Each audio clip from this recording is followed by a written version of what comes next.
welcome to Houston City Beat. I'm Lisbeth Marquez.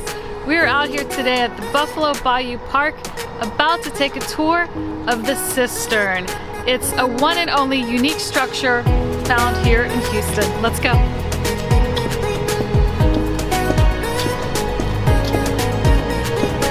Rosemary is going to give us an extraordinary tour along with Laura. Thank you ladies for allowing us to come out here and share this beautiful space. Thank you. Are you ready to go inside? Yes, let's go. Okay. There you go.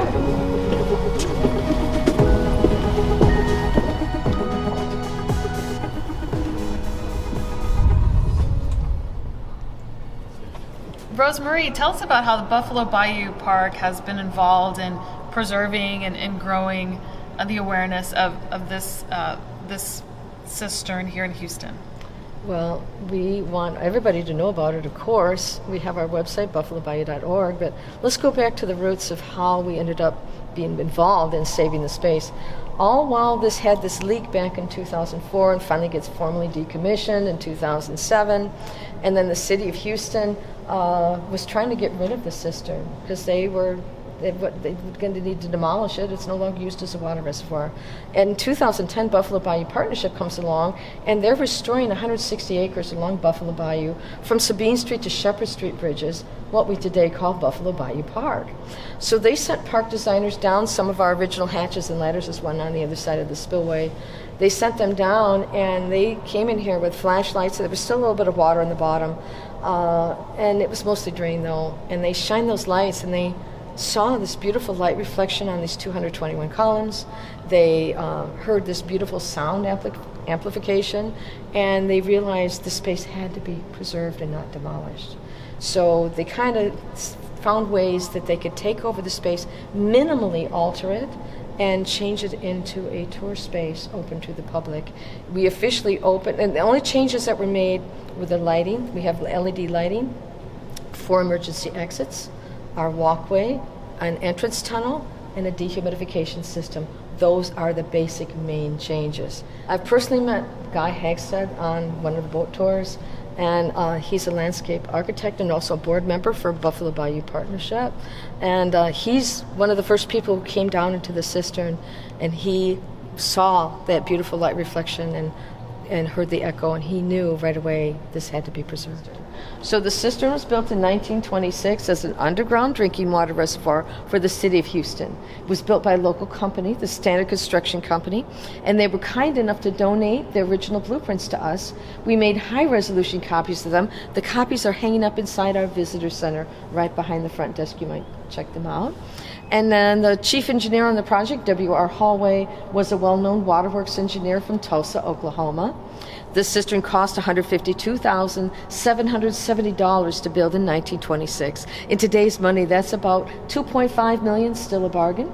The cistern took 95 calendar days to construct. The site had already been pre-excavated, and the cistern just turned 97 years old in August of this year. The space is over 87,500 square feet, or a football field and a half in size. When filled to capacity, it could hold 15 million gallons of water.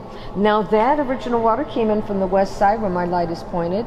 There is a slight gradient in the floor that would ease the flow of the water by gravity. Over here to this east corner and over there is a submerged drain where the water used to exit and go to the main pumping plant, which used to be where the downtown aquarium restaurant stands today. That's somewhere in the summer we're between I'd say 75 and 85, but it feels hotter because of the moisture inside the cistern. We have about 10 inches on the bottom. One is for the beautiful light reflection, making those columns appear twice as tall. The other purpose is to add moisture to this space because most of its life the cistern worked as a water reservoir, keeping water inside here for the purpose of drinking water ultimately. They didn't want this concrete to dry out, so that's why we have to have water in the bottom. The humidity. So it always feels hotter in here because of the humidity from the water, and we always have water in the bottom. Likewise, in the winter, it's going to feel colder in here. It's going to feel like it's somewhere dependent on a cold front coming through. And this cistern being like a big cave eventually will even out to the outside temperature. We only have a dehumidification system in here. It's not air conditioned. So the dehumidification won't help with all that cold moisture in here. everything starts dripping because it collects all the moisture in here. So even though it might be somewhere between 65 and 75, it's going to feel like it's 35 or 55 or 45 or something like that to people because of the moisture. It makes it feel a lot colder. Was the structure common to how water was preserved or water was stored back in the early 1900s? It was common for individuals, I would think, in Texas and other parts of the United States to have their own rainwater cisterns that would passively collect water from the roof and go down into their own personal cistern, either above ground, if they made one above ground, or below ground where they dug one and lined it with rocks or lined it with bricks or whatever. It was common because people, especially in Texas, could not always rely on rain. So they had to have something in other parts of the country as well. So it was common. And if you look back in antiquity times, what is a cistern anyway but a way to store water? That's really the basic of a cistern. And so it's basically a really large well, water well. Not necessarily a well. The water might have come from somewhere else. It doesn't mean it came from the source. It might have been stored from some other source where the water really came from and stored in this other receptacle. The water that was stored in the cistern was always artesian water. Houston sits on the third largest aquifer in the United States, the multi-layered Chico, Evangeline, and Jasper aquifers. And because of that, it was always aquifer water that was stored in the cistern. Never rainwater, never bayou water. So it's pretty amazing when you think about that. The city of Houston is going to go eventually to completely surface water. The cistern actually became decommissioned in 2007. The reason it was decommissioned was because the city already had access to 52 billion gallons of surface water alone in Lake Houston, which is dammed up from the San Jacinto River. The reason all that came about was because Houston was pumping so much groundwater out in the 30s and 40s for people to drink that it caused land subsidence. So by the mid 2000s, this water reservoir sprung a leak around 2004 because we had access to not just Lake Houston, but Lake Livingston and Lake Conroe as other surface water sources for the city of Houston. The main one is Lake Houston. So once they found this leak, and it was pretty significant. This was only holding 15 million gallons. Remember, 52 billion gallons alone in Lake Houston. So they suddenly realized it was just not worth making the repairs and doing the maintenance. And so it was formally decommissioned in 2007. And how was that leak discovered? The people who work in here, and they realized they couldn't fill it to the top. Let's go over to the spillway. I'm going to show you. Okay. Let's go. So remember those big water wheel valves, you guys? Do you remember the big water wheel valves you passed out front? Yes. There's I think there's 9 of them. And they used to be placed around the outside in around the cistern in different areas, and really did control the water flow coming in and out. Right now they're out there just for everybody to play with, and everybody likes to pose with them and get their pictures taken. But back in the day when this was being used as a water reservoir, those valves in the spillway were all about putting water back in here or draining water. And so 2 parallel rows of boards were stacked up, the concrete poured in, then the concrete's allowed to cure and set, and then they pull off the boards. And you can still see after almost 100 years, 97 years, impressions of the boards, the wood grain, and the water stains that stop at the top of the spillway. So if you follow the line all the way across, you see it stops at the top of the spillway. No more water stains. We have a 15 to 20 second echo, 17 to 20 second echo. So you want an example of it? Sure. This is where I'd actually say on my tour. And the park designers, when they came inside here, they were looking for parking for the park. That's really what their intent was. They came down one of the original hatches and ladders, stood on that little ledge, and they shined their lights in this mostly drained space at the time. This was in 2010 when the park designers first came in here. And they shined their lights in this mostly drained space, but they didn't expect to see all 221 columns. Wow. The light reflecting on the water. And a sound amplification.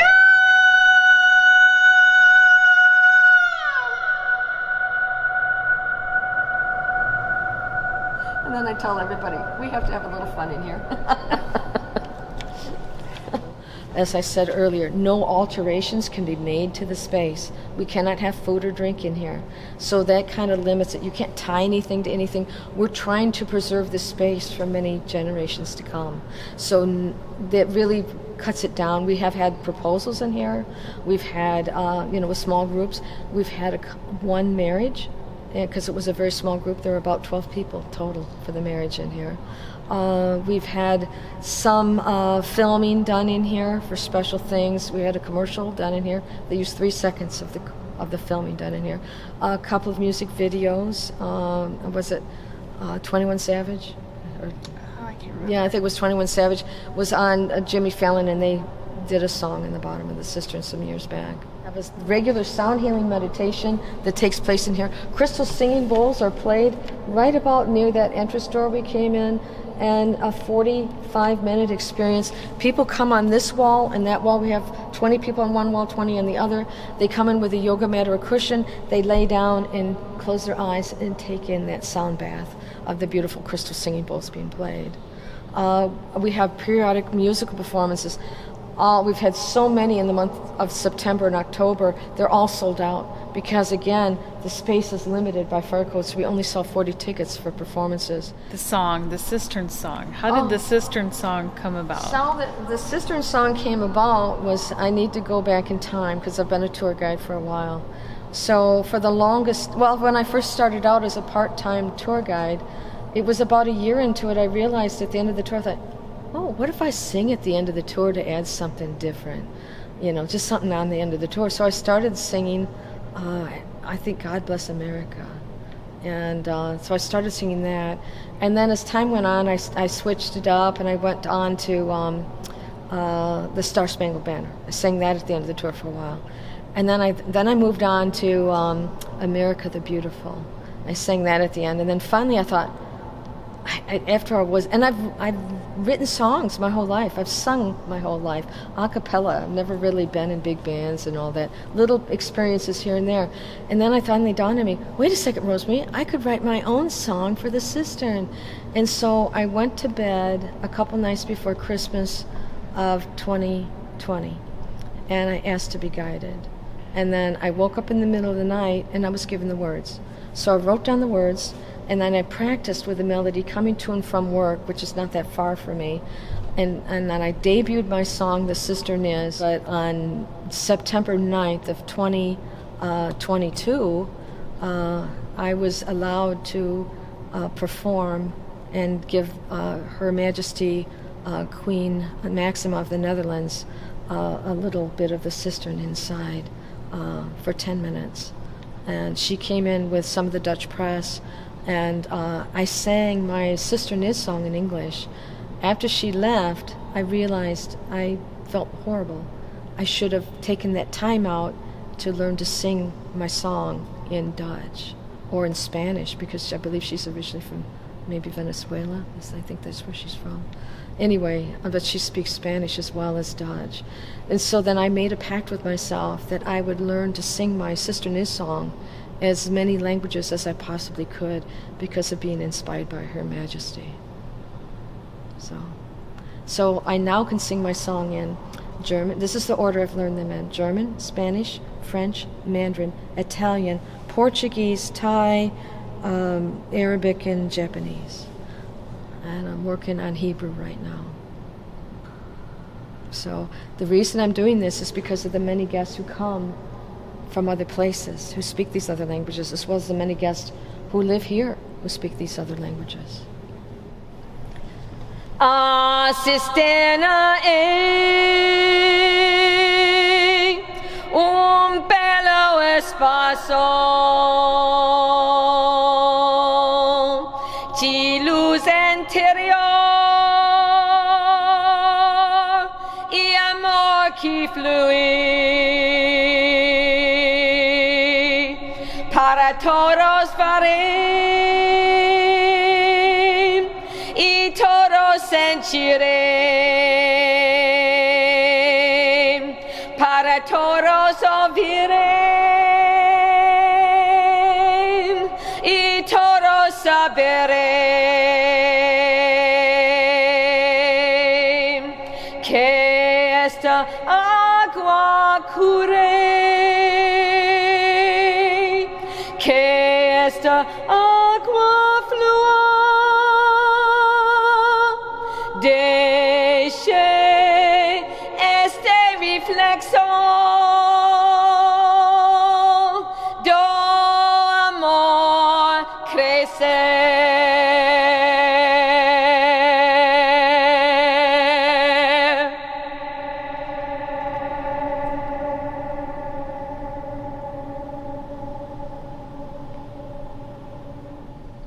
Do you speak Portuguese? No, I don't speak Spanish. Uh-huh. But I wanted to listen to it in Portuguese for Okay. Yeah, because it's something that I don't hear that often. Okay. So yeah, that's beautiful. The languages I have to sing in the most, of course, are English, Spanish, and then after that, believe it or not, would probably be French. Okay. You know, and then all the other languages are somewhere in there, mixed in. Okay. So maybe Mandarin after French. So do you get a poll? Do you take a poll of the people that are doing the tour? At the end of the tour, we do a little question and answer after I'm done with my history tour. And after I've answered questions, I'll say, well, now everybody, we're going to move on. I'm going to offer you guys an a cappella song so you can hear the resonance inside this space in a different way. I have composed my own song for the Cistern. It's called The Cistern Is. But guess what? I can sing it some other languages. What other languages are spoken here today? Please tell me what languages you might speak. And then if they say something I don't know how to sing and I tell them I'm sorry, I said, you're always welcome to help translate my song and help me, and I'd be happy to sing your language. And that's how I get people to help me with translations usually. But it's a big commitment because it has to fit the meaning of the song as well as fit the melody of the song. So it's asking a lot out of people. So not everybody can do that because you have to have a little bit of a musical ear to do that. It's beautiful. Thank you. You're very welcome. This is a beautiful place. No, thank I'm you. so glad that it was restored and it was allowed to be Did you be want shared. Did you want to hear the English version? I would love to. I don't want to ask. Yeah, because no, and it's not at all. I'm happy. What I've done for people before, I'll sing the first line of the song in every language. The cistern is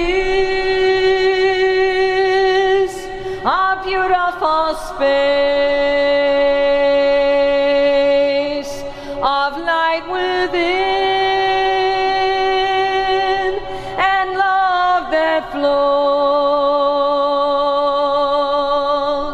for all to see and all to feel,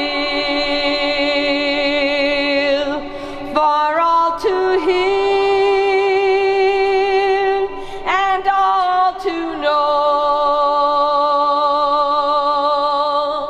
May this water heal. May this water flow. Let this reflection of love ever grow.